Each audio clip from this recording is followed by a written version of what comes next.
Good evening, SomeGuyDude here, and it's official. Five Nights at Freddy's 3 is on the way. The trailer's out. People are going out of their minds about this. The video on YouTube has 35,000 comments. It's got 65,000 likes or so. The Steam Greenlight page has like 640 different threads on it and 6,400 comments. It's probably going to be greenlit within a few hours of me finishing recording this. People are just going nuts. And with good reason. I mean, first of all, a new game. It's exciting. I know it's really soon after the last one, which was soon after the one before that. But he's good. Scott is good at doing this. And plus, ew.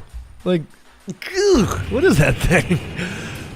But more than that, we are seeing a couple of breadcrumbs in the Steam Greenlight page, specifically via the description and the images. Now, there's a lot of people who are given all sorts of theories about, you know, who's the player character? Who is this Frankenstein monster-y thing?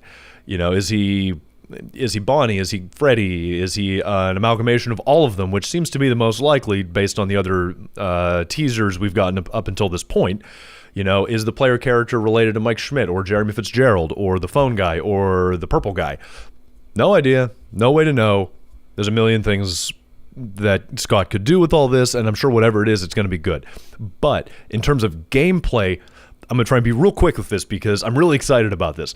Number one, if you notice in the motion at the end, this is very different, which is in that hopefully this is indicative of gameplay and it wasn't just a pre-rendered cutscene the way Bonnie tearing his face off was at the end of the Five Nights at Freddy's 1 trailer. Because if this is showing us what gameplay is like, then it seems like the enemy coming out is no longer going to be separated from you as a player, but could sort of happen as you're playing. And that's huge. That changes everything.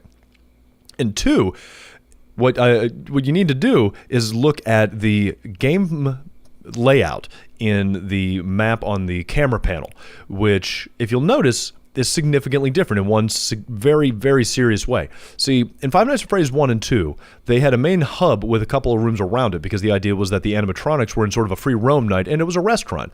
Well, this is a haunted house now.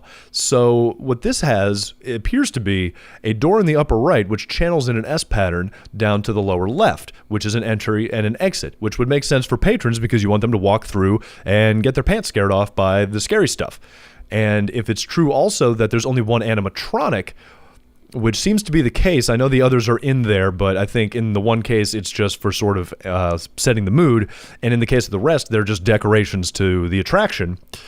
The idea now is we may just be watching one guy, which changes everything. This could be so much more strategic. It could be so much more terrifying. You know, because instead of having to just sort of sit back and await an onslaught while you're watching the 1, 2, or 3 pinch points, if we only have one way in and then one guy wandering around, that just opens up everything for how to do it. And if you'll notice, we also have this reset panel with cameras, audio, and ventilation. Those could involve controlling elements throughout the restaurant, which could be used for perhaps distracting the monster. Or who knows what else. There's a reset button. Maybe when you reset it, it shuts off the power to the whole thing. And while you're waiting for the power to come back up, maybe the bad guy sneaks in. We don't know. I mean, that's the thing here. Unlike the transition from 1 to 2, which was really just making the game bigger with more monsters and another hole in the wall for them to pop out at you through, it seems like there's a lot more that could be done, and I'm super excited for it.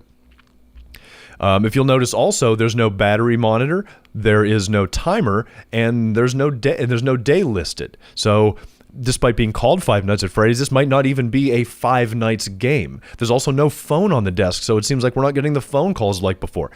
This game could be so different that it is amazing. And obviously there's no way to know until we see it.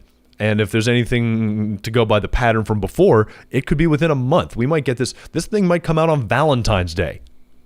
In fact, that's going to be, I'm calling it now. SomeGuyDude's calling it. January 27th, 2015, SomeGuyDude claims Five Nights at Freddy's 3 is coming out on Valentine's Day. And when it turns out I'm wrong, I'm just going to delete the video and pretend it never happened. Or I'll edit it in with a different answer.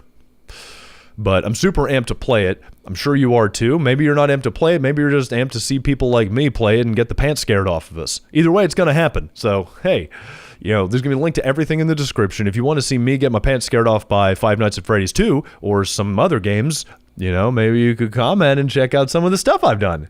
Or hit the like button here if, you know, if you thought any of this was even remotely coherent. Comment, subscribe. Let me know what you think. I'm very curious to hear other theories. I tried navigating the actual Steam Greenlight forums, and it was just painful. So that's it for now. I'll keep this short and sweet, over 5 minutes. That's just enough. So, you know, let's see what happens, right? And until next time, SGD out.